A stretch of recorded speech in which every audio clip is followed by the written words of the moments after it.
헬로, 안녕하세요. 오해노입니다. 이번 영상에서는 제가 축구 관련 정보에 대해서 사실과 다른 점을 지적했다가 명예훼손으로 고소당하면서 겪었던 일들을 고소당하기 전 상황, 명예훼손 정의, 경찰 조사 받으면서 느낀 점, 결론 및 피고소인이 되었을 때의 조언 등의 순서로 다뤄보겠습니다. 고소당하기 전 상황을 간략하게 언급하면 어떤 유튜브의 컨텐츠에서 객관적으로 사실과 다른 정보가 워낙 많았고 축구를 평소에 즐겨보는 사람이라면 모를 수 없는 내용의 잘못된 정보를 전달하고 있어 제가 이러한 문제점들을 지적하는 댓글을 작성하였습니다.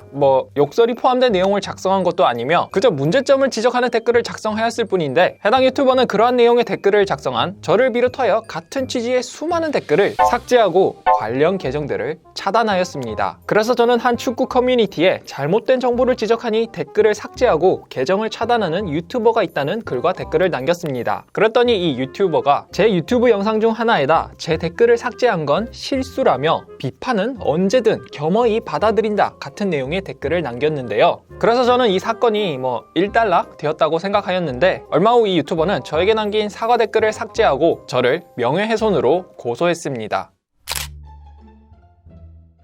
어떤 대상이 올린 글, 기사 또는 영상에 틀린 정보가 꽤 있어 오류가 많다고 지적하는 댓글이나 글을 남기는 경우 작성자가 이에 대하여 자신의 명예가 훼손되었다고 생각한다면 명예훼손죄로 고소를 할 수도 있습니다. 욕을 한 게 아니라 잘못된 것에 문제점을 지적하는 것 자체로 말이죠. 다만 고소를 하는 것과는 별개로 이 고소 내용이 범죄로 인정되어 기소까지 이루어질지에 대해서는 명예훼손죄의 구속 요건 등 여러 가지 부분에 검토가 필요할 것입니다. 아직 이해가 잘 가지 않으실 분들 많으실 텐데요. 바로 명예훼손 정의를 살펴보겠습니다. 형법 제307조 명예훼손 1항 공연히 사실을 적시하여 사람의 명예를 훼손한 자는 2년 이하의 징역이나 금고 또는 500만 원 이하의 벌금에 처한다. 2항 공연히 허위의 사실을 적시하여 사람의 명예를 훼손한 자는 5년 이하의 징역, 10년 이하의 자격정지 또는 1천만 원 이하의 벌금에 처한다. 우리 형법은 적시한 사실이 진실인가 허위인가를 따지지 않고 명예훼손죄 성립을 인정하고 있습니다. 다만 허위 사실을 적시하면 가중처벌이 된다는 점에서 차이가 있겠죠. 즉 허위 사실을 적시한 경우뿐 아니라 진실한 사실을 적시한 경우에도 타인의 명예를 훼손한 것이라면 형사처벌의 대상이 된다는 겁니다.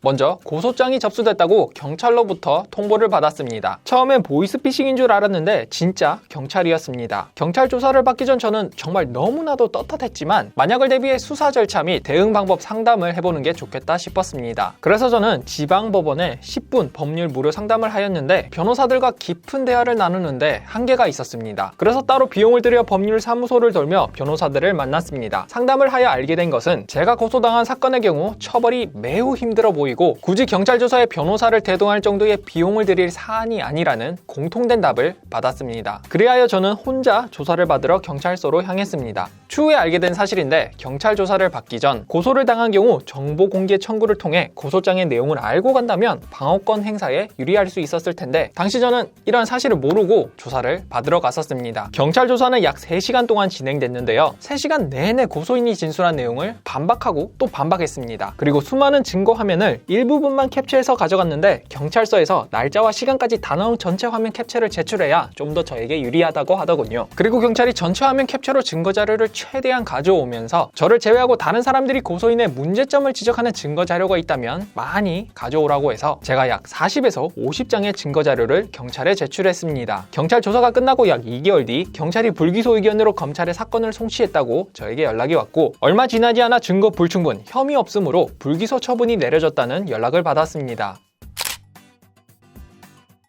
증거 불충분 혐의 없음으로 불기소 처분이 내려진 경우가 무죄라는 뜻은 아닙니다. 왜냐하면 불기소 처분은 참작할 만한 충분한 이유가 있거나 피의 사실을 유죄로 볼 만한 증거가 충분하지 않았을 때 내리는 검사 단계에서의 처분으로 재판까지 간 것이 아니기 때문에 유죄도 무죄도 아닙니다. 다만 증거가 불충분하여 혐의 없음으로 불기소 처분된 경우의 피의자는 사실상 무죄 판결을 받은 것과 비슷하다고 볼 수 있을 것입니다. 검사가 불기소 처분한다는 것은 이를 기소한다고 하더라도 유죄 판결을 받을 정도의 증거를 확보하지 못했다는 것이라 어차피 재판으로 이어졌더라도 무죄 판결을 받을 가능성이 크기 때문입니다.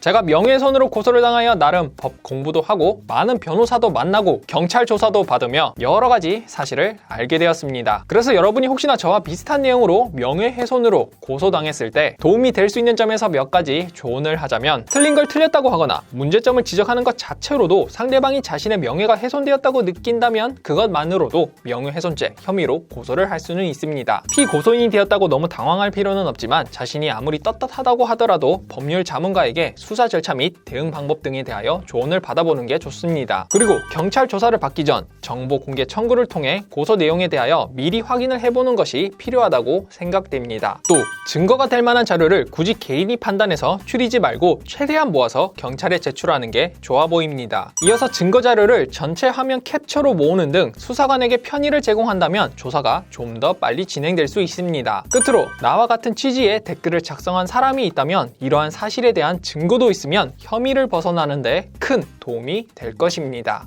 네, 이번 영상은 여기까지고요. 컨텐츠가 유익하셨다면 구독, 좋아요, 그리고 알림 설정까지 때려주시면 감사하겠습니다. 바이바이.